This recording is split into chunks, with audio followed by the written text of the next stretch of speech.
জাপানে আজকে আপনি গোলাপের বাড়ি দেখাবো। অর্থাৎ এত সুন্দর একটা বাড়ি যে বাড়ির চারপাশ দিয়ে শুধু গোলাপের গাছ আর গোলাপের পাপড়ি রাস্তা দিয়ে পড়ে আছে। তো জাপানে এরকম বাড়ি প্রায় দেখা যায়। শুধু গোলাপ ফুল না, বিভিন্ন ধরনের ফুল কিন্তু তারা বাড়ির আশপাশে আঙ্গিনায় এবং বাগান করে। তো এই সৌন্দর্যগুলা জাপানে অত্যন্ত কিন্তু একটা সুন্দর পরিবেশ সৃষ্টি করে। পাশাপাশি যারা এই বাড়িতে থাকে তাদের মন মানসিকতা কিন্তু অনেক ভালো থাকে, কারণ ফুল যাদের বাড়িতে থাকে তাদের কিন্তু সব কিছুই ভালো লাগে। এই পাশে দেখেন, এই বাড়িটা কিন্তু প্রচুর গোলাপ ফুল গাছ। ওই পাশে আছে আপনার গোলাপি রঙের, এটা সাদা রঙের গোলাপ, এটা মেজেন্টি কালার, এটা গোলাপি কালার।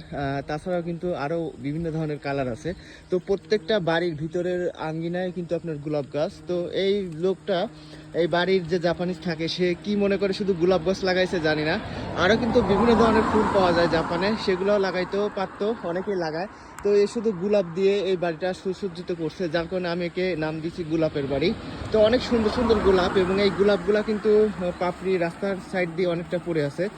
তো এইভাবেই কিন্তু জাপানের প্রতিটা বাড়িতেই বললেই হবে, কারণ কি বেশিরভাগ বাড়িতেই কিন্তু ফুল দিয়ে সজ্জিত থাকে, এবং জাপানিরা এই ফুলগুলা এবং তাদের পরিবেশটা সুন্দর রাখার জন্য এইভাবে বিভিন্ন ধরনের বাগান তৈরি করে, যেটা জাপানের একটা ঐতিহ্যপূর্ণ হয়তো বা কোনো বিষয়।